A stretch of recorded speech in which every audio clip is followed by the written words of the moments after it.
All right, Sixer Nation, what is good? Welcome back on in another collab show. Lots to talk about. It's crazy, man, the difference that 12 days makes. I think we streamed 12 days ago together, live collab show. we thought the world was falling apart, man. We thought the world was falling apart. We thought we were going into the dog days of the season. But a matter of fact, it was actually the best stretch we've had. It's been thrilling, exciting. There's a lot to get into. But the question of the day is, are the Sixers back? Are we back? Are we headed in the right direction? That was our question last time. Well, guess we're going to have to double down or give some reason as to why not today. Shout out to everybody out there, though, man. We are live on 3 different shows right now. Philly Take with RB, Pick Swap Media, Run It Back Philly. I'm RB, DJ Eastwood, and Sean Barnard tapping in, man, giving you the Sixers coverage that you need. Fellas, how we feeling today? Yeah, team looks like it's come alive a little bit, so definitely better spirits today. 7 of the last 9 in the win column, looking good, turning things around. The boys are coming back, reinforcements are coming, so things are looking a lot better in the Sixers world, and I'm excited to get fully into it and get chatting. Yeah, man. I think no matter what we do, no matter what the roster looks like, Joel Embiid is the engine. It's just always going to be like that as long as he's here. So, the beginning of the season, Joel Embiid, for some reason, whatever it was, didn't have any gas in the tank. But as soon as he started looking MVP form, and then, of course, he went out with the foot injury. But you get him back. He carries the team to victory last night. The bench getting playing time because of all the injuries could be a blessing in disguise. Yeah, man, it's I'll say it's trending in the right direction right now. Yeah, it's gonna be interesting, man. Also, your mic's a little bit touched too loud, DJ. So just check on that. But, yeah, man, it's gonna be very interesting. I definitely want to hear what these guys have to say. The Sixers, after the last chat we had, they go and they win 7 out of 9 games. They go 4-1 on the home stretch that we were talking about for hours. What would they do against those tough teams? They go 4-1. In fact, the game they lost, they almost erased a 20-point deficit against the Minnesota Timberwolves. And, they come out, they get a big win against the Brooklyn Nets. I was there for that game. What a thrilling environment that was. They lose against the Hornets, but then they clean sweep the Magic 2 games. And then they go and get a huge win last night against the Atlanta Hawks. That was kind of like a benchmark game for me. What would they look like with Joel Embiid coming back? And just late thriller, man. Joel hitting big shots. Talk about a monster block on John Collins. And, man, the Sixers get it done. And I mean, we got the Cavs, we got the Grizzlies coming up. But right now, this team looks completely different. They look completely different than they did 2 weeks ago, where we thought the world was falling apart. And I guess we'll just kind of start it off. How are we feeling about this team?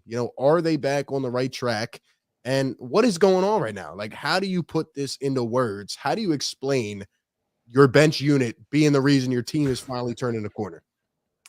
Yeah, I'll jump on a couple different things here. I mean, I can't get far without talking about Shake Milton. And this is a guy who we've seen in and out of the lineup, in and out of the rotation, at times as high as the 6th man, a guy who, when Doc Rivers first came here, talked about how the league hasn't caught up to Shake Milton yet, to a guy who didn't see any minutes on the court in 4 out of the first 5 games of the season. To see him just finding his stride and really playing better than we've seen him play in years at this point was great. The Sixers need that. And we've talked about how this roster lacks ball handling, lacks playmaking. Shake Milton is showing those things. So for him to have that ability beyond just being like a microwave scorer where he can create for others, he's got that pocket pass to Joel, which looks awesome. That's huge for this team. And I think you have to find a way to get him minutes moving forward.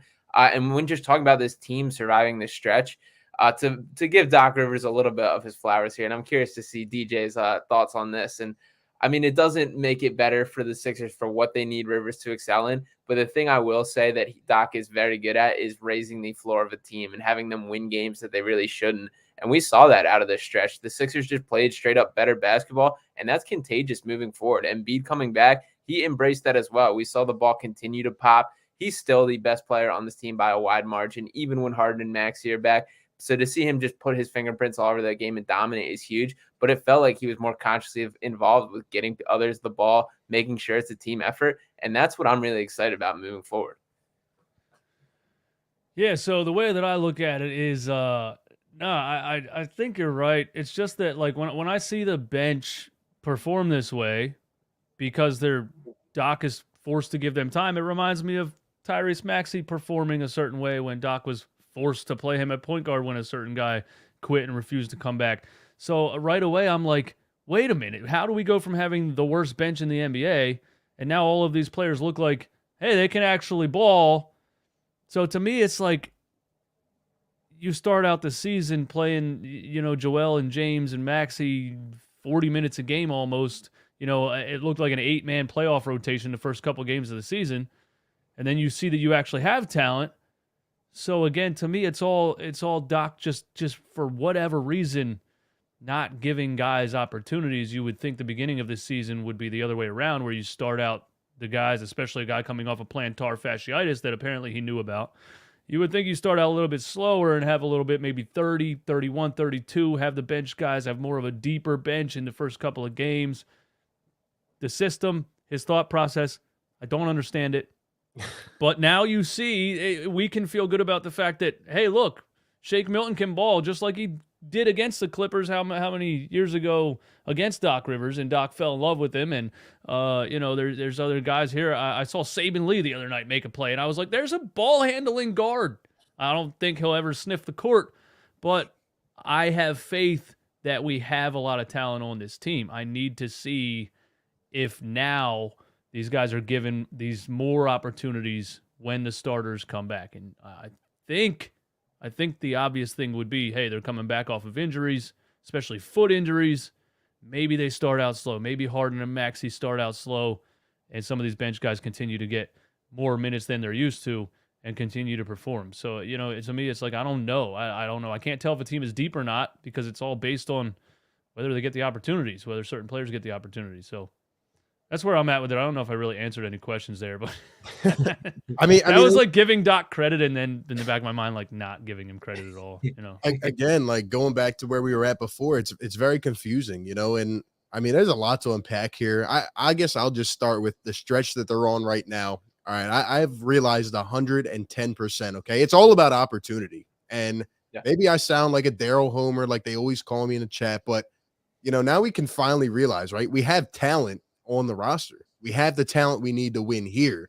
The problem is the utilization of the talent. And I've realized it is all about opportunity. I've issued a formal apology to guys like Shake Milton. I mean, the guy comes out here, the last 7 games, he's averaging 20 to 25 points a game. It looks completely different. And I've realized it hit me. When these guys get consistent minutes, think about anybody. Think about yourself playing sports, right? You need minutes consistently to get a rhythm under yourself. Like, imagine playing 5 minutes one game and then you don't see the court for 3 minutes. It's clear as day now, whether it's Shake Milton, whether it's DeAnthony Melton, even Matisse Thybulle, I still think isn't being utilized fully. Like, he came in and had a couple nice defensive plays yesterday. And this is the same thing we preached about Isaiah Joe and Bassie. I know I don't want to bring them up, but those guys have set records on their new teams, right? So when you look at all of these guys as a collective, it is 100% about opportunity. Like, if these guys get the chance to play, if you tell Shake Milton, you got 7 games, you got 2 weeks to go out there and just play your game. You don't have to worry about getting pulled after you make a mistake. You're going to go out there and play more comfortably. And man, I got to give them a lot of credit. They have turned the corner for this team. This team's back. And yeah, Doc deserves credit. The players deserve credit. But most importantly, it's about opportunity. They got the chance and they're making the most of it. And I'm proud of this squad right now.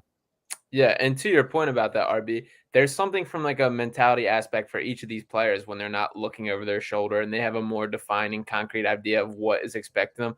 Like, Shake Milton is a guy who is either yanked out of the game if he makes one mistake, or if he's not hitting the shot, is kind of looked at as invaluable. When he kind of has a little more leash and able to play more free, that means a lot to these guys. And their job becomes way easier when they're not as just like rigid and structured and worried about what they're going to do. So when we see these guys playing free basketball, which is really how I would describe how the Sixers have played out of this stretch, is it looked fun. It looked free. The ball was popping. Guys looked like they were enjoying it. And that hasn't been the case for most of the season so far. It felt like there was like a miserable cloud hanging over this franchise's head to start. And to see that kind of wipe away, guys looking like they're enjoying it, like that is to me a big deal and something that's not that easy to overcome.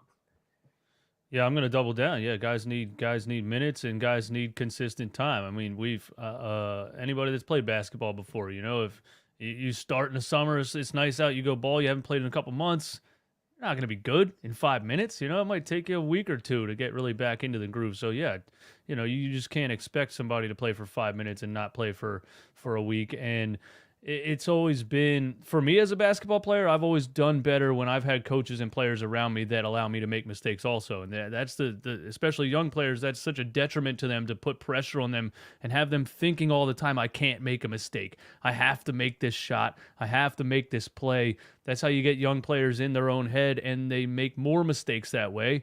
And yeah, when you're depleted and you if you make a mistake, I can't bench you because there's nobody else behind you, then now you're allowed to go out and make mistakes and play a free game. And yeah, that's how you get the best out of players. So again, I think it's circumstances that force the best out of these players, and I'll have to, see if it continues. But yeah, I totally agree. You need minutes, and you just can't be putting pressure on young guys to be perfect. I mean, Paul Reed's a perfect example. We've seen times where he plays amazing defense, hustles, dives on the floor, gets offensive rebounds when nobody else is getting a rebound in a game, and then makes one mistake and gets yanked. We've seen it with Matisse Thybulle, so I want to say maybe Doc is growing and advancing, or maybe it's just circumstance, but yeah, I hope so. I hope maybe Doc is taking a step back and saying, look, these young guys can play. Now I'm, wish I had Isaiah Joe back or Charles Bassey. Imagine what this bench would look like right now, but it is what it is. It is what it is. Yeah, man. And these guys we forget sometimes how young they are because of the expectations that we have. These are guys that don't have maybe a tremendous amount of experience. Obviously, the Shake Milton experiment's been up and down. But even Furkan, I mean, he's come in and been a little spark here and there. These guys are playing freely, man. And back to what Sean said, the ball movement has been amazing. The defensive communication has been better. I mean, maybe I'm crazy here, but this is the most fun I've had watching the team all year. I've had more fun than watching Joel, James, and Tyrese go out there and dribble the ball for 22 seconds. And this guy standing in the corner. Every guy was involved. And when I went to that Sixers-Nets game, they had no business winning that game. They had no business being in the game. But you know what it was? They heard all the noise. They wanted it. They won it because they wanted to win that game, and they wanted to shut up the Ben talkers and the media and all that. But they wanted to show Doc Rivers that, we are capable of being this. And I think the good thing about it is that they don't have to be like this when the starters return. They need to be optimized in a certain role. But then the thing is, they need to know their role, right? And I still have fear that when the starters return, Doc Rivers could go back to his ways, and not play these guys enough, which I am kind of fearful about. But right now, man, they have earned every little bit of praise. They have been playing hard. Even last night, I don't think they had business being in that game the way they played in the first half. They came out, let's not forget, they played, 7 games in 9 days or whatever it is. Like, I mean, we always use that as a common thing, like, it's kind of hard to win back-to-backs with Joel and James because Doc plays them so many minutes. These guys don't care. They're out there having fun, playing the kids' game and not thinking about anything. And, man, they've just been impressive. Yeah, it's going to be a while before we fully understand the identity of this team and what they look like. And it's always a work in progress for teams. We see plenty of teams around the NBA dealing with it. But for the Sixers to just kind of have it so staggered, like you never really see the top 3 guys all get out with injury just like that. So let's see them kind of rejoin. I do think there's kind of a silver lining to all of this, though. Like the bench unit now seems to be clicking. If we get Joel back to him and then add Maxey and Harden to that mix, that's a recipe that could work. And I do think it's important that there's been the little debates about building around Harden versus building around Embiid just as far as play style wise. I do think it's important that Embiid remains the centerpiece of this team, especially with the defensive identity that they want to set. And that was put on full display in that Hawks game with just the two-way dominant performance that he put on, that game-saving block steal, whatever you want to call it. That's just ridiculous stuff. And he is one of the maybe 5 players in the league capable of that type of play. So to see that paired with what he does offensively is awesome. And that's going to take some sacrifice from Maxey and Harden too. For Harden specifically, I need to see him be capable as a spot up shooter. He has to be willing to be a guy to be playing off that. And it can't just be the dribble around for 20 seconds on the shot clock. Like, you got to be able to play off Embiid in the same way that he's kind of shown the willingness to serve as a screener for you. Yeah, I think Embiid's adapted to that pretty well as the season went on. You know, we saw him come back last night, and we didn't initially right away go to like Joel Embiid post-ups or Joel Embiid ISOs or anything. He was just kind of floating around, setting screens, getting a shot, or moving the ball. And Joel's facilitating has been on yet another level this season. Dare I say, Joel Jokic level? Not quite, but for Joel Embiid, his passing this year, I think, has been the best it's been in his career, passing out of double teams and moving the ball quickly. And I think everybody's learning like that slow 1990s center back to the basket, leading the league in post-ups. Like, yeah, he can dominate players one-on-one all day, but in today's NBA, is that really helping you at the end of the day because you're spending 20 seconds getting a 2-point shot and the other team's coming down in 5 seconds and jacking a 3? So you have to find a balance. I think Joel's adapted to that. I don't have any worries about Harden being able to adapt to that. I just think that we get in situations where there's no movement, and then he's like, all right, I got to create something because nothing's happening, and, you know, maybe that's the reason. But also I want to ask you guys, I know that, you know, when stars are out, there's going to be more ball movement anyway because there's no real number one, you know what I mean? So that's expected. So are people maybe going a little bit too far with saying this is how the game is supposed to be played and this ball movement and we need to keep this ball movement up? Or is it just like that's best for basketball in general, but in the NBA is that championship basketball? You know what I mean? Like, you need stars at the end of the day. I can't really think of many teams that didn't have a clear-cut number one superstar that won championships, maybe like 2004 Detroit Pistons, Chauncey Billups and Rip Hamilton and all those guys. But it's kind of rare for it to be an even playing field, complete ball movement thing with NBA teams that are at a championship level. So what do you guys think? No, I definitely agree. I want to make a comment on that. First off, shout out to Kenny with the $5 super chat. He says our bench is the key to us succeeding in the playoffs. Sixers have to keep this up. I agree. You get production like this out of Shake, Niang even. I mean, this could be huge for our team. But to your question, I think you're actually right. And I think people are kind of in over their head a little bit, like looking at this team right now, because this goes back to the real question is, can you win a championship with a center being one of your main focal points, if not the focal point of the offense? And to play like that, you know, you can't swing the ball 50 times a possession. It's just not realistic.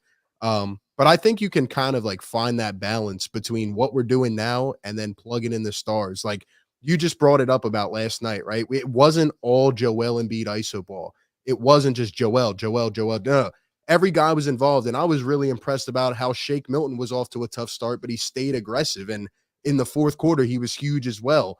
I think you got to get the other guys involved, and you know, I don't think it's going to look exactly like what we're doing right now, but I think there has to be more than we had before, and that falls on Doc Rivers. You know, I know he talked about the pecking order and all that.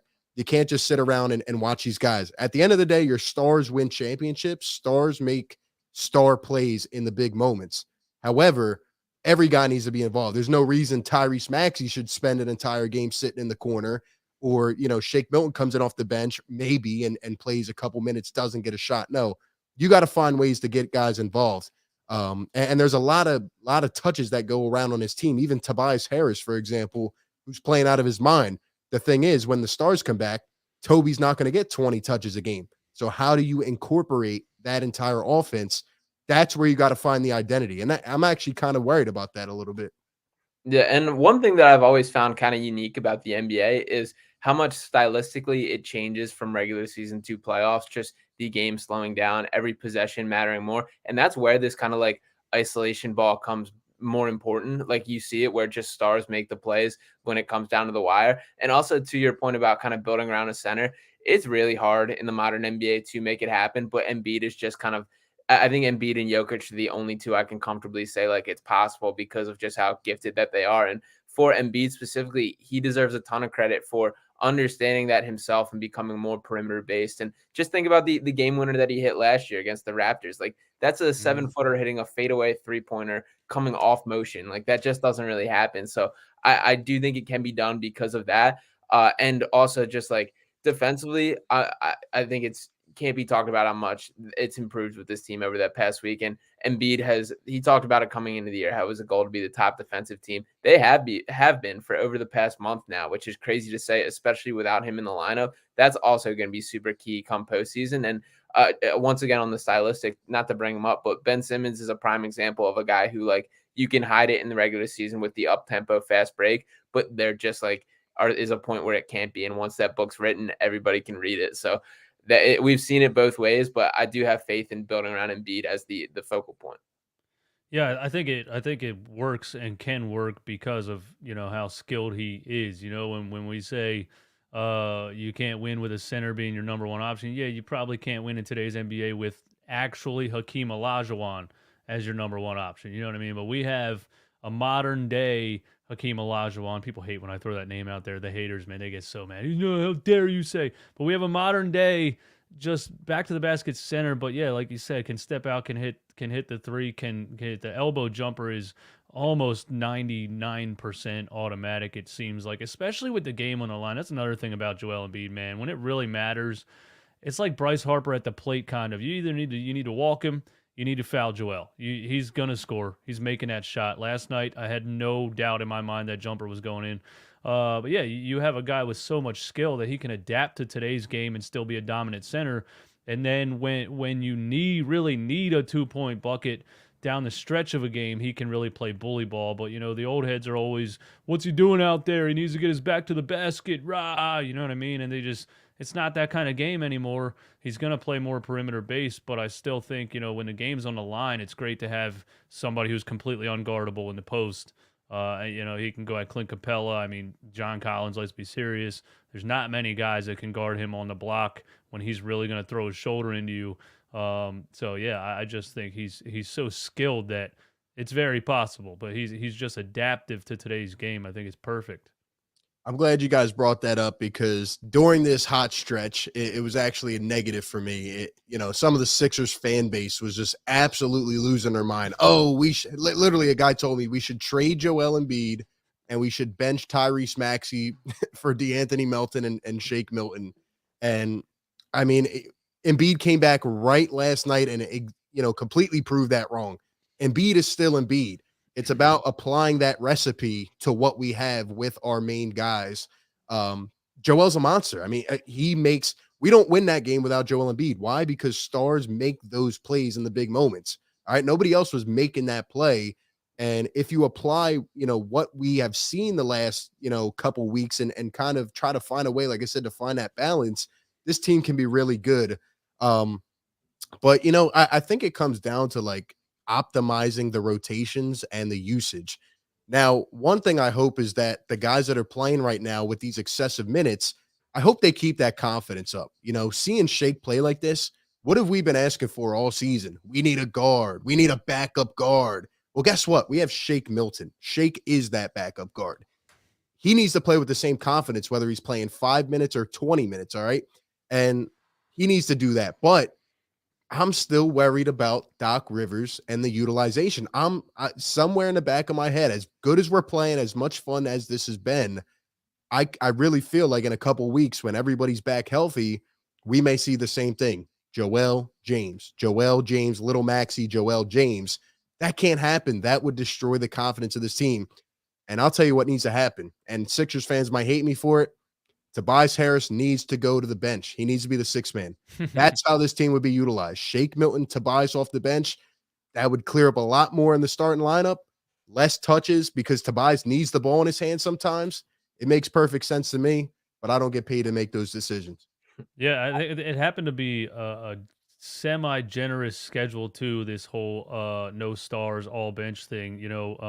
Brooklyn. Brooklyn choked. We played a great game against Brooklyn. I'm not going to take anything away from the Sixers in that game. We outworked them. But, you lost to the Hornets. You beat the Orlando Magic twice, one time by 30. That's actually unbelievable that I just don't even understand what the Magic are and if they'll ever be anything. There was another loss in there. Was there another loss in there? And then you get to Atlanta, and I'm like, all right, I want to see them against Atlanta, and that happens to be the game that Embiid comes back. And what I saw was without Embiid, we would have lost that game to Atlanta. So yeah, I agree. Everybody needs to pump the brakes a little bit on like we're better without the stars. That's insane. Yeah, my first read in the beginning of that Atlanta game was like, oh, we're not playing the Magic anymore. Like this is a team that like can actually play a little bit. And then we see kind of them scrap back into the Embiid, do his thing, pull this team back in it. And I just do want to shout out the shot once again. Like the net didn't even move on that final shot for Embiid. So just having a guy like that to take us home is huge and can't be overstated enough. And as far as I'm going to toss this at you guys, I don't have a definitive answer because so much of it is matchup based. But when you look at like the closing lineup that you would expect from the Sixers team, who do you kind of see making the cut? Because there's a lot of guys that I'm kind of on the border. D'Anthony Melton's a name that I think deserves to have some recognition as well. But what are your guys' kind of thoughts on that? Yeah, so that's a good point. First off, I want to shout out D'Anthony Melton because the people that didn't watch the game last night will say he played bad because he was inefficient in the box score. However, how sweet is it having a guy like Melton that can actually guard elite scorers and stay on the floor offensively? What he did to Trae Young last night, he had that man in jail. D'Anthony Melton can play elite defense. It was great to see. It's funny because I was streaming the game and, you know, in the last couple of minutes, you might think I'm crazy, Sean, but I would actually leave Niang in the game, late in game, because that man can hit big shots and he's not afraid to pull the trigger. And right now, Tucker is giving you nothing. And it's been tough to watch. Now, I do think he will pick it up eventually, but George Niang, to me, has been playing his butt off right now. And I like him in the final lineup. And I think if it comes down to it and you find him open on the wing, he's going to knock down a big shot. So I would say George Niang. You guys might call me crazy and call me a flip-flopper if you heard me all season, all summer. But I need more Matisse Thybulle in the game. Agree. That's what I need. Last night, they were down by 16 points in the first half, and Matisse Thybulle came in the game, and the energy completely changed. D'Anthony Melton was playing good defense against Trae Young. Trae was giving up the ball 5 feet outside the three-point line when Matisse was on him. He can't even get close to the arc with Matisse out there, and I'm seeing a little bit more. I know it's taken a long time. I feel like maybe this summer he did a little bit less YouTube and more basketball work. I'm seeing a little bit more offensive skill out of Matisse Thybulle. Last night, a drive and a left-handed finger roll, I almost passed out. You know what I mean? Yeah, I think I need to see more Matisse Thybulle. The PJ Tucker thing, man, it's like a lot of things in sports when you sign a guy to a certain contract, he's just gonna play because I think the guys up top aren't gonna want to admit or look like they made a mistake. I'm not saying they made a mistake, but right now, you know, it would be nice to give some other guys opportunities while he's struggling, but I just think it's not going to happen. Doc's just going to continue to go with PJ in the fourth quarter. And I made a point last night. I'm not seeing PJ give me anything that Matisse Thybulle can't give me. In fact, I think if they both give you nothing on offense, Matisse is giving you way more on defense right now. So mine is actually Matisse Thybulle. I need more Matisse Thybulle. Yeah. And to touch on Tucker real quick, the thing I'll say is, more so than anyone on this roster, is he's here for the postseason. This is a guy that like we brought him in for playoffs. So if he flips the switch, turns it on, and knocks down some key corner threes come postseason time, all is forgiven. And he looks like the guy we brought in, looks like a great signing. So I to some extent, I feel like he's earned a little bit of the coast to the regular season. But with that being said, like I haven't been very encouraged with what I've seen. And it's kind of like the just unwillingness to even look at the basket that surprised me, because this is a guy that like has had some moments where he's shown ability as a scorer. Like we haven't seen any of that like floater around the basket that's been a part of his game. His numbers at the rim are extremely poor, and he still does some very good things. I was very surprised to see that he is out of the two-man combinations in the top 4 for the Sixers in each of them, paired with Tobias, Embiid, Maxey, and Shake, I believe, were the top 4, which is crazy there. And that does speak to the little things that he does do, but it also doesn't make up for just kind of like the straight gap offensively. And we just keep getting these strange players. And I feel like Tucker is fitting that mold too. Yeah, no, I agree. But I would accredit some of that to the fact that there's not a lot of touches to go around when you think about everybody that needs the ball. And I'm not going to sit here and say PJ's done nothing, because he does do like the little dirty work type of things. But right now, he's got to give you something offensively. You can't go 5 games in a row with nothing in the box score. Now, unlike most of Sixer Nation, I do believe he'll pick it up. He's a pro. He's a vet. He's won a championship. He knows what it takes. He also did have a surgery right before the season, so maybe he's not fully healthy. But, I went to the game. I saw him out there 50 minutes early, putting up 3 after 3. Nobody else was on the court. He's working on it. He just, like I said, I'm surprised by the lack of shooting. But I do think he will pick it up. But I agree with DJ 100%. I need more Thibault. And that's still one of the situations that makes no sense. Now, he didn't play the first 5 games of the year. And then I believe he had 3 or 4 games where he played about 25 minutes. And I thought he looked decent. He was starting to shoot. He had a couple threes go down. And then he hasn't played at all. Like, I don't remember him taking a jump shot since he made one of those last ones in that game. And I'm like, where is Matisse Thybulle? He comes in last night. You plug him in. He has a spark against Trae Young. Where is he? How are you going to develop this guy? Jaden Springer's still going back and forth, G League, NBA. Now he's hurt. How are you supposed to develop these guys? And how are you supposed to go from within and build your team if you're not going to utilize these players? And it's frustrating to see. Yeah, I think half of Keith Pompey's tweet catalog is Jaden Springer was called up. Jaden Springer was sent down. Literally. Yeah. Like, where's he been? I don't want to be a downer. I have nothing against Springer as a player, but he's just not going to be a part of this team for the future. It's not it, and it's too young, too raw. Matisse for me is a guy, and I'm sure most people that know ball would agree that it doesn't show up in the box score anyway. You just see such an energy change. You see such a switch flip, not just on our side of the ball, but the other team not being able to do everything they want to do offensively from the perimeter right when he comes in the game. And a really tough lineup for anyone to play against is Thibault, Paul Reed, and DeAnthony Melton all on the floor together. There's just guys diving and getting their hands on basketballs left and right when they're out there. It's obviously, you want to be able to get the offensive production also. And like Sean said, we keep ending up with these kind of one-dimensional players. Like, we can play it for your defense. Can we play it for your offense? We can play it for your offense. Can we play it for your defense? So I guess that goes back to how nice it is having DeAnthony Melton, finally a two-way basketball player, a guy that looks like he just plays basketball. But yeah. He's getting better and better. And shout out to Kenny with the $5 super chat. He says it's about having the right players around Embiid, which the Sixers have. If I were another team, I would be worried about our big 3 if they're all in. I'm going to throw something at you guys. Hate me or love me, whatever it is. I'm sorry. George Niang is the best fit around James Harden, Tyrese Maxey, and Joel Embiid. You guys might think it's a certain stretch or, he's hot right now. That's what he did last year as well. But statistically, he has been one of the best bench players in the league. In fact, he, in my opinion, should be in the running for 6th man of the year right now, based off how he has played. I think he's averaging around 15 a game over the last couple of weeks. He knocks down the big shots, and obviously he's not the best defender, but he brings the energy, and I saw it with my own eyes. I mean, it's the talking smack to Kevin Durant. It's the talking smack to Ben Simmons. Like, he does the little things. This is the dog that we wanted. Trez brings the same thing. The problem is you can't keep him on the floor that long because he's been bad under the rim. George Niang has been great, and he's does those little things. He doesn't have to have the ball in his hands. He can spot up in the corner, and wherever you give him the ball, he's going to knock down a shot. I mean, I'm sorry. George Niang is the best fit at power forward around those 3. Yeah, he had a steal. I don't mean to cut you off, Sean. He had a steal at half court last night where he came like an inch and a half off the floor. I mean, he really got up there. That was like the limit. Yeah. He's I mean, first off, like the just willingness to shoot, like he just gave him an inch of space, which is pretty far into this roster of having guys willing to just let it fly like that. And some of it definitely has to do with that lack of jumping and that he just doesn't really get off the ground ever. He just purely shoots all arm, but it works. And he is kind of one of the rare guys that fits with both Embiid and Harden, which has been harder to find than I feel like it should be. But that kind of floor spacing, the thing that I will say, and I do love Niang with all my heart. I love the shit talk. I love everything he says. The softest flagrant foul in the world on Ben Simmons, and then to come back and manage to get a technical while not even being in the game after that John Collins dunk last night, or the Joel Embiid block on John Collins, was awesome.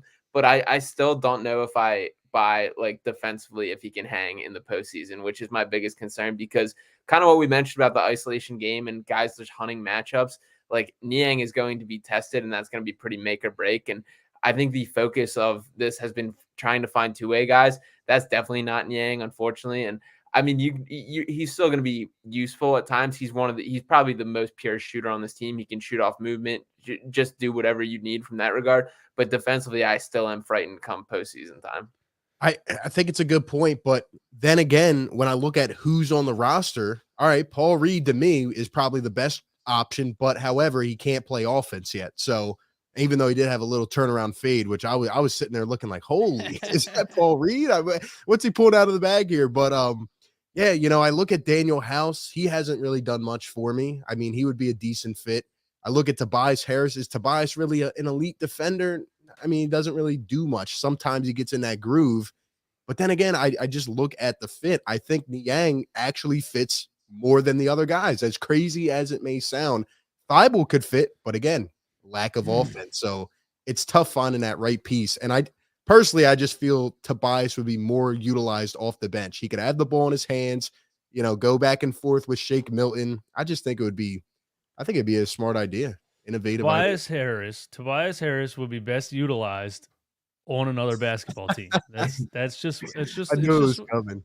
It's just what it is. I think he's a good basketball player. I think he's better than a lot of players that I would trade him for, but it's just fit. It's just fit for me. I think the perfect guy next to Joel Embiid is an athletic, rebounding power forward who can feed off of Embiid floating around the perimeter and switch back and forth. A guy that can stretch the floor, but a guy that can also, we were the worst rebounding team in the league for most of last year, at the beginning of this season. I would just like to see a John Collins-esque player next to Joel Embiid. People hate when I say that because we hate John Collins, but I'm not saying he's better than Tobias Harris at all. I think Tobias is a better scorer and has more of a dynamic basketball game, but I just think an athletic rebounder who can also defend and block shots would be a better fit at the 4 than what they're running currently. I don't know I think Tobias coming off the bench is a pretty good idea. I think Doc Rivers is, he's gonna bend a little bit, I think, but that's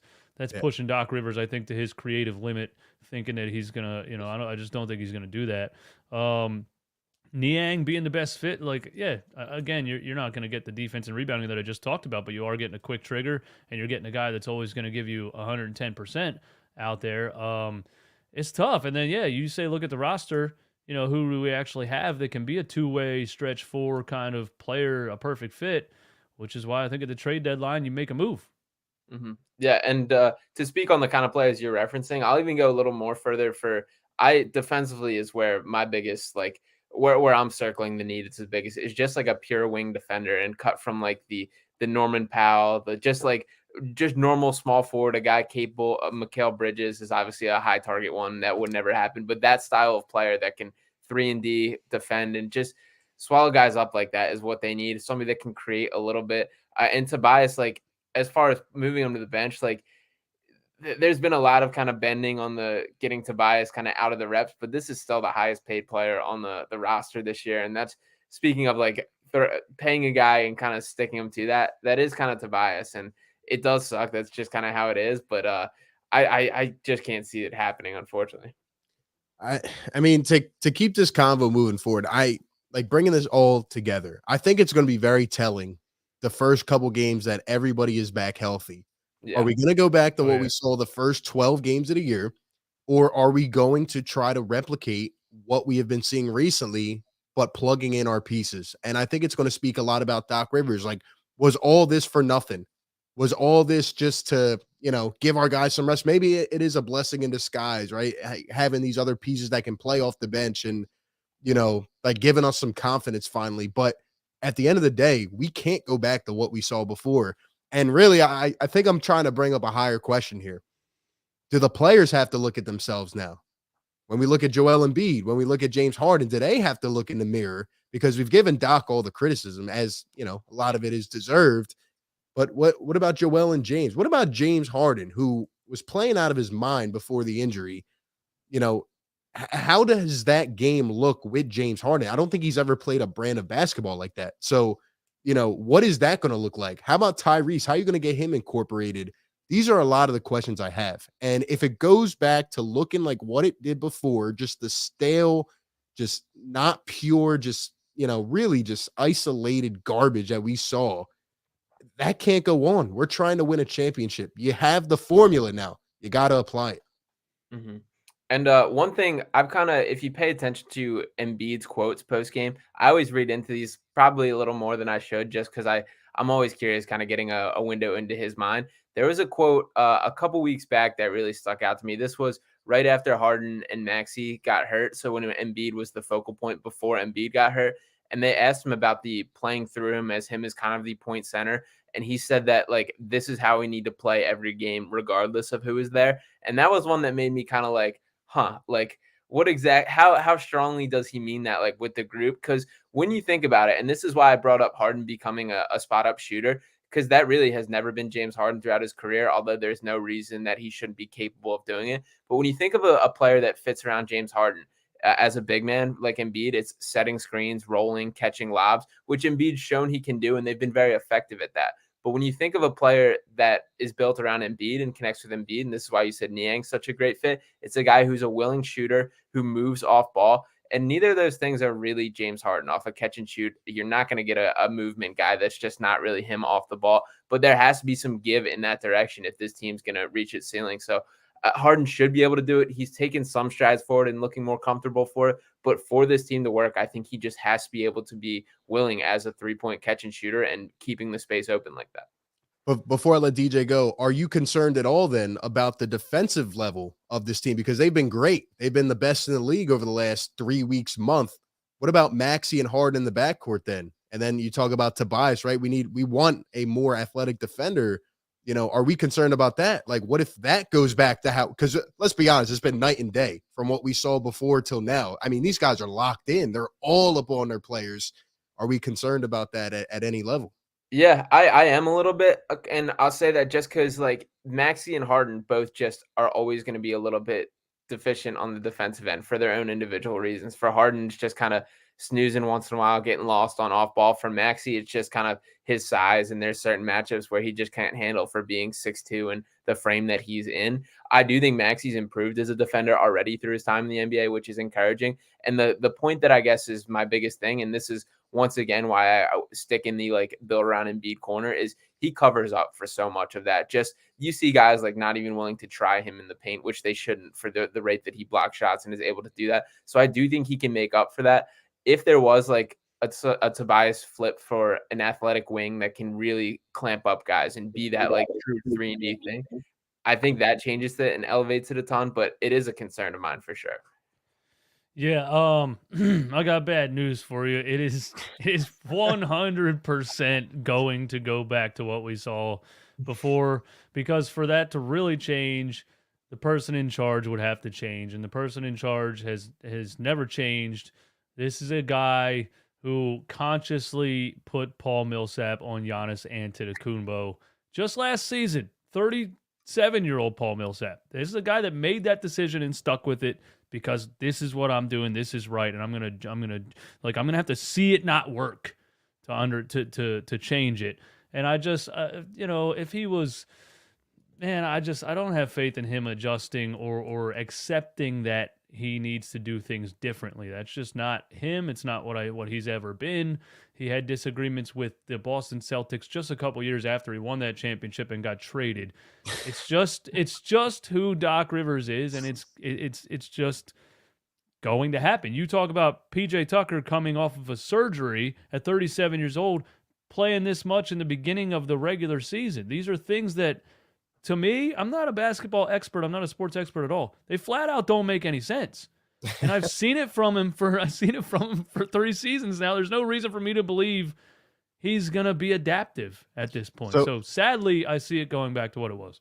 So then, applying my question based off of what Sean said, then what point do we look at the players? What point do we take a look at Joel Embiid and say, well, you got to look in the mirror. You got to look at what's going on here the last couple weeks. And James Harden, you got to look in the mirror and say, I got to adapt my playing style. Or are they too up there where they say, no, this is going to be a star-run team, even though it should lead with them. But do they look at themselves at all and say, well, maybe we just saw what worked and we try to adapt? Am I crazy for thinking that? No, I think it has changed from the beginning of the season till now, and I've seen more adaptiveness. What word am I looking for? Over the course of the beginning of this season than I have the past two. And people want me to say that that's Doc Rivers like changing things, but he's never changed in his career. To me, somebody at the top started making some phone calls and saying, "Listen, Doc, you're gonna have to listen to what Sam's saying. You're gonna have to listen to what Dave's saying, and listen. You're gonna have to listen to your staff here because you started out the season looking atrocious." And then things started to change. So there could have been pressure put on him. Maybe at this stage in his career, he's like, I got 3 years, $25 million a year. I don't want to get fired right now. I'm going to get the money anyway. But, maybe I'll start to listen to other people. So maybe people said things to him. He started to listen to his staff. Or for the first time in his 61-year life, he started to have an adaptive, coaching philosophy. It is what it is. I don't think, look, I'm going to give the guy credit. The team's been playing well. They've been playing hard. But then it goes back to what I said when we had this last conversation. Like, the coach can help to an extent, but he can really destruct, and at those first couple weeks, he really destructed the decision making, the overplaying, which he's still doing. It was tough, but I just credit it to more of like what was needed to be done, right? Like, certain guys were out. The other guys got to step up and do the job. The other guys stepped up and wanted it more. They wanted it from within. They wanted to prove to Doc Rivers, yo, we're ball players. We're NBA guys. We should be getting more minutes, and we can absolutely do this when the starters come back. So to me, I'm more on the side of it's just like these guys stepped up and wanted it. They finally got their opportunity, and they said, we're going to go out and seize the moment.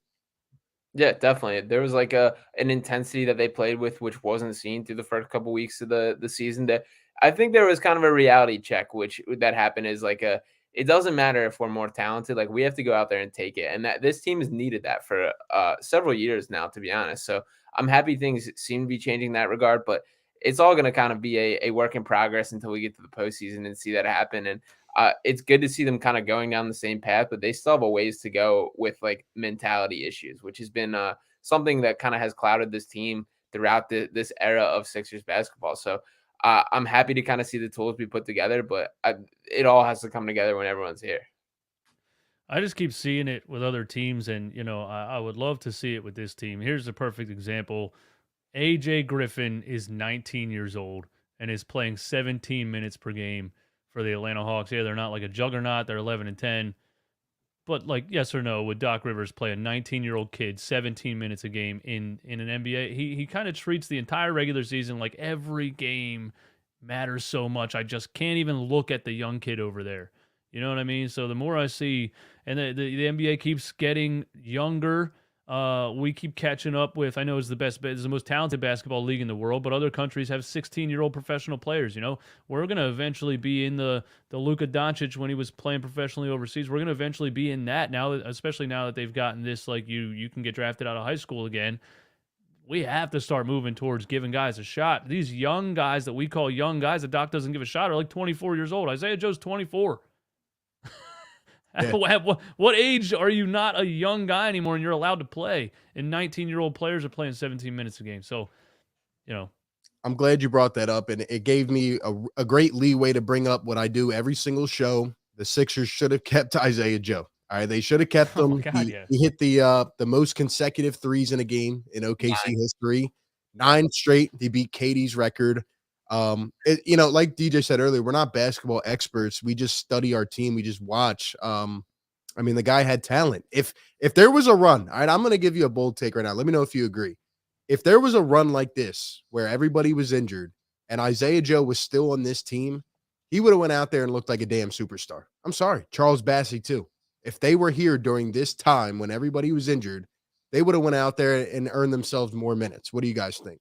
Yeah, I think he showed that last year, or it might have been 2 years ago now, during like a stretch where everyone got COVID, and he kind of like stepped up and did his thing. He was exactly who we've thought he was since the beginning, and he showed that then. He continues to show that with the Thunder, and it also like shouldn't go without forgotten that there's still an open roster spot on the Sixers team right now. And like, why do we have an open roster spot? Yeah, I get like in theory, like the financial flexibility, you give yourself a little more wiggle room. But that only really works out if it works out. Like if there's a player that was necessary that we needed. Otherwise, we kind of just gave these guys up for nothing. And that sucks, and it's just not the way that you kind of build a long-term successful franchise by just giving away young talent. Yeah, last season in 2 games, actually, everybody got COVID. It was the 2 games that Doc Rivers had COVID. Dan Burke was coaching the team, and immediately you got an 18-point game from Isaiah Joe and an 11-point game the next night, 29 points in a back-to-back. And then Doc came back, and you legitimately didn't see him again for the rest of the season. So, I mean, I feel like I say this about a lot of coaches, but this is very obvious to me. The Ben Simmons thing was very obvious. This Doc Rivers thing is very obvious. Doug Peterson at the end of his Eagles tenure was very obvious. There's just obvious things that I just feel like people up top with egos don't always want to accept. Yeah. Nah, it's interesting, man. And even look at a team like Boston, right? Like, what are they, 17-4? They had a whole coaching change. I mean, they're doing the same thing. Why? Because they've been to the moment now. They understand what it takes to get there. You have a lot of good teams in the East. Speaking of which, we got the Cavs tomorrow night. Then we go play the Grizzlies. These are 2 big games. You know, how are we going to come out against these teams? If we go out and win these 2 games, I don't know what to think at that point. I really don't. Like, it's almost like you want to keep riding the hot hand. Like, you don't want to like shift things back, to what we had before. But I think the Sixers finally turned the corner. But I'll bring up this question, kind of build off what we talked about last time. Like, could this actually be a curse? Because, the starters come back. Now we've won a ton of games, and then we revert to what we were doing before. We flip the identity back, and it doesn't change. Like we've seen history before, like it doesn't change. Are we at least confident more now in Doc Rivers handling this team, or are we feeling that history will repeat itself and we'll kind of just be the same thing and have to wait to the playoffs to see if our talent can take us over the top? Yeah, I mean, I wouldn't say like as much as I give Doc his flowers for this past week, it definitely hasn't changed my entire perception of him. And I still have the concerns that are still there. Like the data speaks for itself as far as years past and mistakes that have been made. So there's some hurdles that we have to clear all over the place. And that is going to come postseason. This whole team, like, and it kind of sucks if the NBA's turned into this, but like not a lot matters till the playoffs to some extent. Like it's like you get there, you're kind of getting your seeding, and the East is so deep this year that like there's no guarantee that getting like the 8th seed is like that much worse than getting like a 4 seed just based on like the talent and the amount of teams that are very good this year. So I don't know. There's still a lot to be found out, and it's good to kind of get the leggings and we're gonna see it, but I don't know. I still have concerns for sure.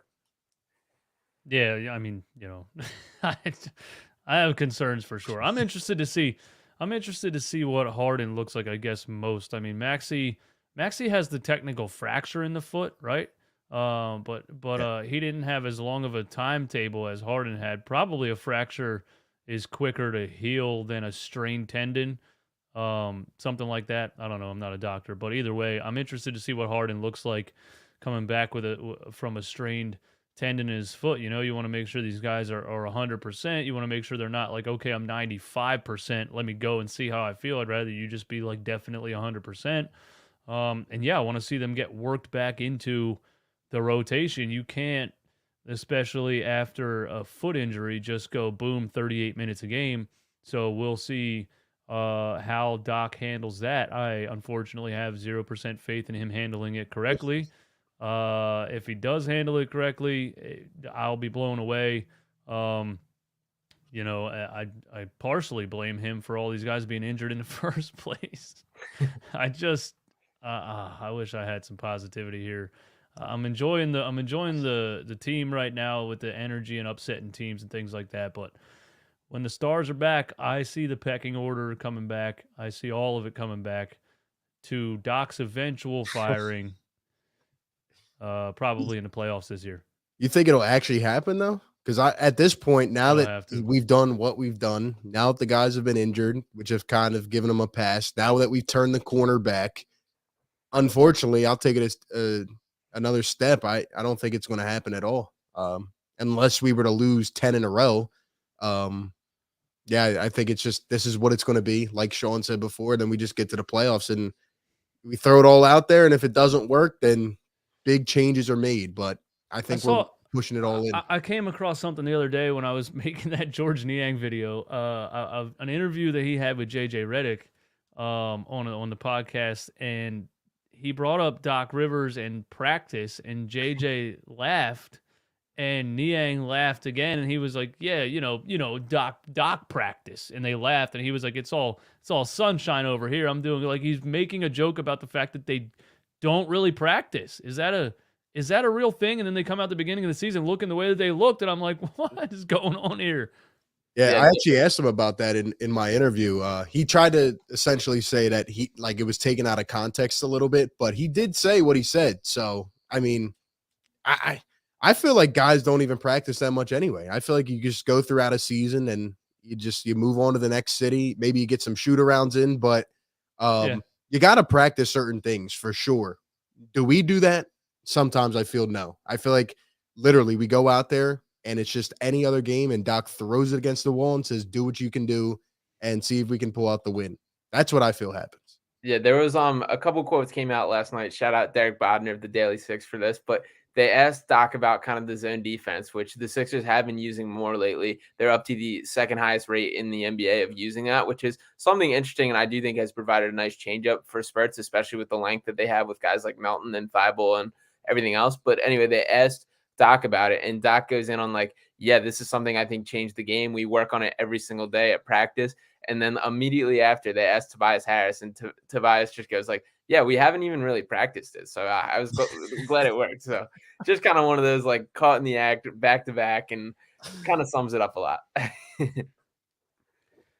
Yeah, it's interesting, man. Yeah, I mean, I know Sam Cassell's the drill guy, and there's guys in the coaching staff that probably want to run things a certain way, but you go into a season after an off season, you signed a couple guys that are on their way to 40 years old, and you don't really look too in shape to start the season. Actually, you look like the worst conditioned team in the entire NBA, transition defense and rebounding and things like that.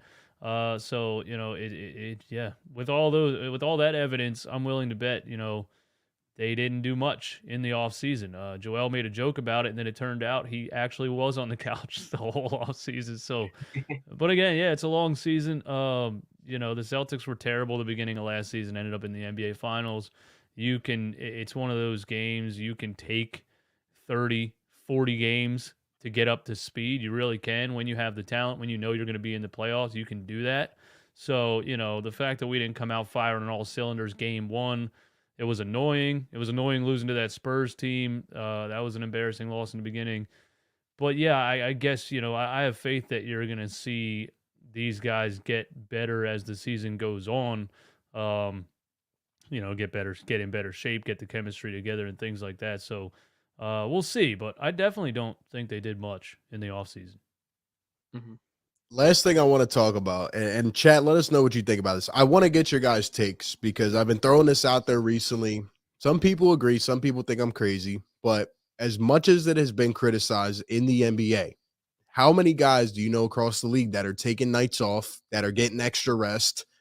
You look at the Sixers team, now we've gotten banged up early in the year, and look at what we've done the last 3, 4, 5 years. I saw someone in the chat say this could be our last chance. This is something I brought up for a long time. Like, this might be the chance with this core. Like, if it doesn't work this year, if you get to the second round and get bounced, where do you go from there?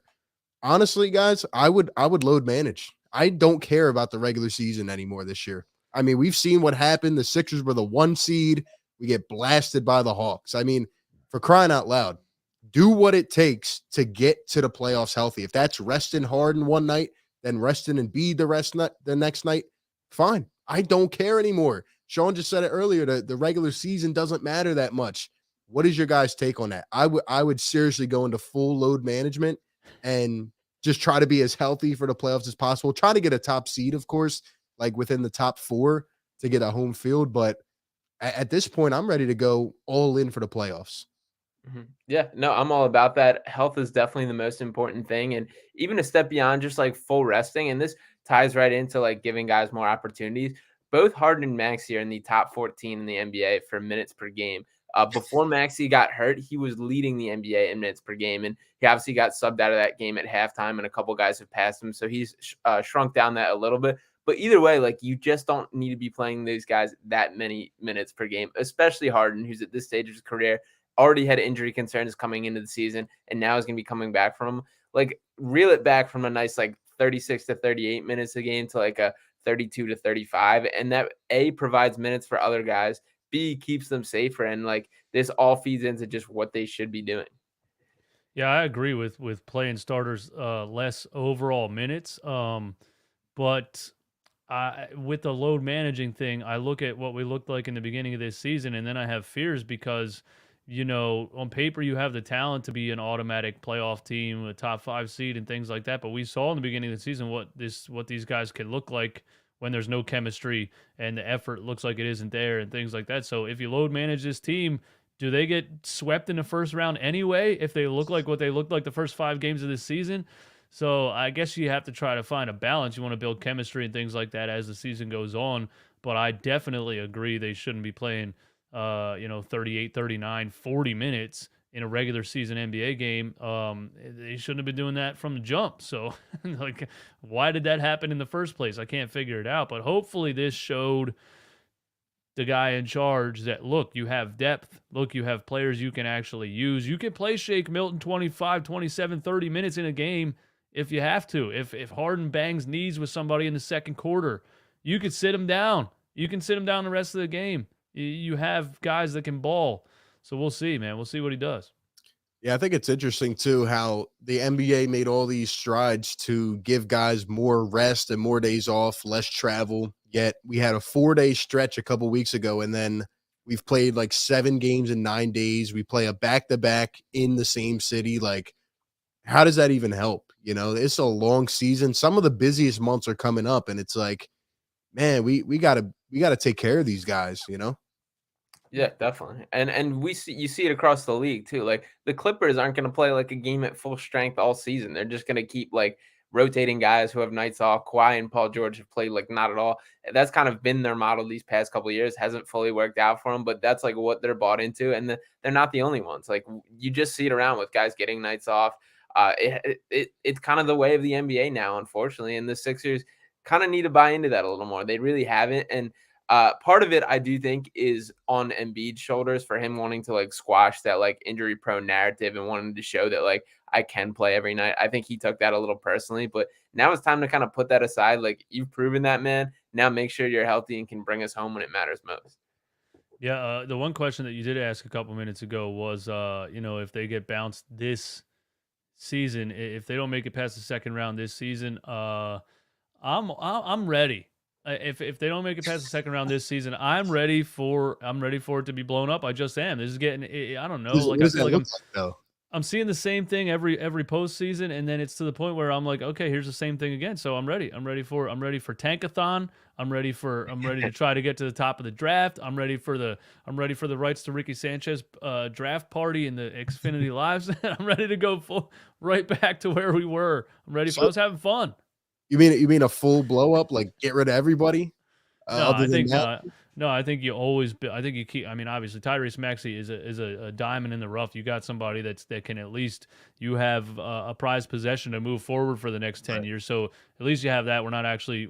I don't think we have I don't think we will end up tanking again because of the fact that you could restructure and build around Tyrese Maxey.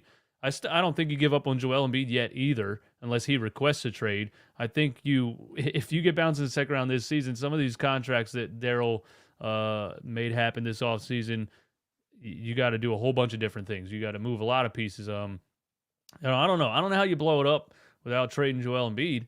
But at the same time, I think he's just a talent that you continue to try to build around until he says, "Yo, let me out of here."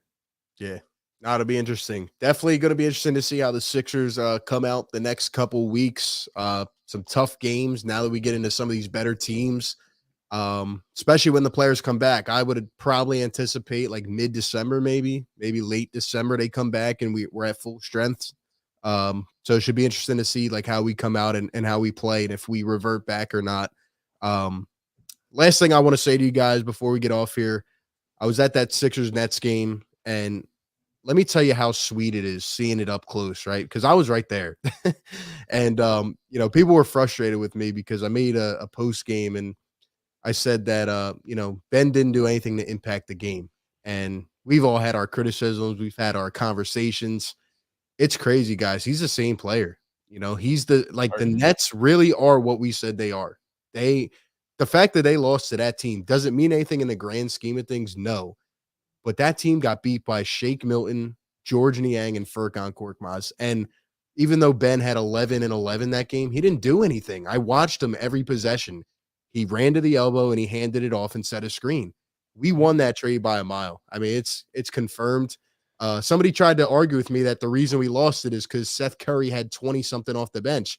I said, if your main point is that you're arguing Seth Curry, we already won the argument. I mean, come on now. It's crazy. I can't believe it, but that was a heck of a game. That was a heck of a game.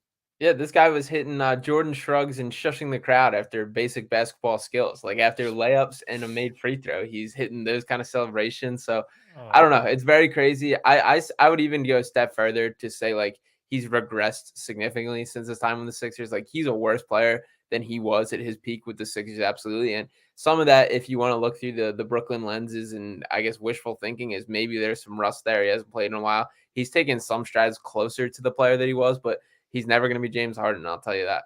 And they lied. They lied and said that the crowd wasn't loud or anything. I honestly think they turned the volume levels down because it was buzzing in there. Every time he touched the ball or even inbounded the ball, everybody was screaming. And from what I heard, I obviously didn't hear it on TV, but they said, the broadcast crew was all on top of him, oh, great player, great game. That's crazy, man. I watched that game. I don't care what the numbers say. He didn't do anything to impact the game. Yeah, I gotta say, like, I give him credit for putting a jersey on and actually showing up. I didn't think he was ever gonna show up, so he did that. That's a step forward. Baby steps. Maybe by the time he's ready to retire, he'll take a shot in the fourth quarter. It's the same Which thing. he did not. It's always the same thing. He didn't take a shot in the fourth quarter. No, and just a couple nights ago, he had like 22-11 or something, and people made that look like it was a 60-point quadruple double. You know what I mean? These are legitimately. They showed on ESPN 5 games in a row, and they are Alfred Payton numbers. They're George Hill numbers. They're a normal, regular. They're Evan Fournier numbers. That's what they are. This is not superstar numbers, but they just I can't figure out. He's been enabled his whole life, and now the main enabler is the national media. Every time he does something completely mid, he gets celebrated. So he goes home thinking, "Hey, I'm back. I'm good. All I got to do is this." It's never going to change with him. And yeah, I'm glad. That is somebody else's problem. When I told the Nets fans straight up, I said, nice little 22-11 game. Just wait till a game or two. He does it, and then he's like, okay, everyone's satisfied. Now I can go back to just setting screens and passing the ball. And he does it. He does it every time. He's done it for 5 years. He's not going to change. It's crazy, man. I when he went off the floor a couple times, I was actually hoping, everybody in the section was hoping that he would actually come back on the floor because, they just couldn't do anything offensively. But, yeah, I just wanted to bring that up because it like seeing it with your own eyes, like I never would have thought I had seen him like that. It was just weird. The game is just weird, but he doesn't look nearly as in shape as he did, when he was his early years here, and he relied so much on athleticism that he can't do those sorts of things that he was doing, and then that kills his confidence even more than it already was. And now he knows he can't really take a guy to the hole and dunk on him, so he doesn't even try. So it's like, where's it going? He was getting cooked down low. He really was. It was crazy. But yeah, it's funny, man. The Nets, I don't see them really going anywhere. I do think there's good competition, even though like the Jazz kind of came back to life a little bit. The Clippers haven't really done much. Like there's an interesting progression heading this season, I think. The Warriors are struggling bad right now. I think we could see some new kind of blood kind of rising up this season. You obviously have your still constants, right? Like the Bucks, the Celtics, but the Cavs, who we face tomorrow, they've been playing some pretty good ball. Yeah. Even the Grizzlies, who we play Friday. So I think it's that time where like these new stars are finally taking that reign. Like it's no more LeBron. It's not KD. It's these young guys. So yeah, those are two perfect teams for us to face after this like 5 or whatever games of beating some pretty bad teams with our bench. These are pretty good tests coming up. The Cleveland Cavaliers and then the Memphis Grizzlies, and those two teams are good examples of teams. I was going to say with the load management thing, like, do you think load management is helping a team like the Clippers, who are just rotating guys every night because they get to the playoffs, and are they even in chemistry shape or basketball shape to compete? And teams like the Memphis Grizzlies and the Cleveland Cavaliers and just younger teams that are just a lot of combo guards, a lot of guys that get up and down the floor, a lot of ball sharing. I don't expect anything out of the Clippers. I mean, John Wall, looks like I'm proud of the guy. I was watching him the other night, and he looks like he's playing the best basketball he's played, obviously, in a couple of years, if he even played in the past couple of years. But yeah, I think these younger teams are coming up, man, and there's a lot of energy, and there's a lot of guys that are ready to go get it. And these older teams that are load managing guys, this might be the end of this. We might be getting toward the end of this load management era. You know what I mean?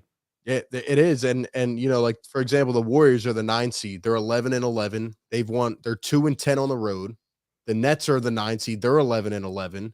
The Mavs are barely in the play-in right now. They're struggling without Brunson. There's a lot of surprises so far. Even like teams like the Blazers are still fighting pretty well, or I don't know, the Nuggets are the 2 seed and the Pacers are the 4 seed. Like it's been the Spurs dropped off. They dropped off after those first couple wins. The Jazz were on fire. Now the Jazz are 12-11. Like, they were the best team in the league. Crazy stuff, man. And now the Sixers are rising up. So hopefully we can. Indiana being up there is interesting. I didn't even really look at the standings that closely until you said Indiana's number 4. That one's interesting. I'll have to catch up with Indiana a little bit because that's definitely interesting. Halliburton is the real deal.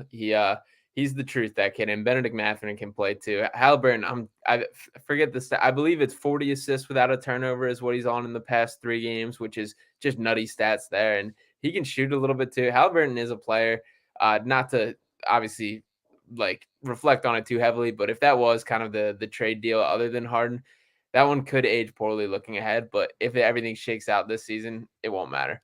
Hey, look, my guy Romp was all over Halliburton when we were going to make the trade. Daryl Morey made a comment on a radio interview about fans want us to just trade Ben for random players. So Tyrese Halliburton is a random player, according to Daryl Morey. He didn't even know who he was. So it had to be James Harden because he's the only player that he knew was available. But if Romp turns out to be right, that's just another thing. People get so mad at him when he says these things and he ends up being right. It wouldn't shock me at all. Last thing I want to say, and obviously this is like just more general NBA talk. Shout out to everybody in here still rocking with us, man. Hit the like button wherever you're watching. We're live on all 3 channels. One thing I recall you saying earlier, DJ, you talked about the Magic and all the talent they had.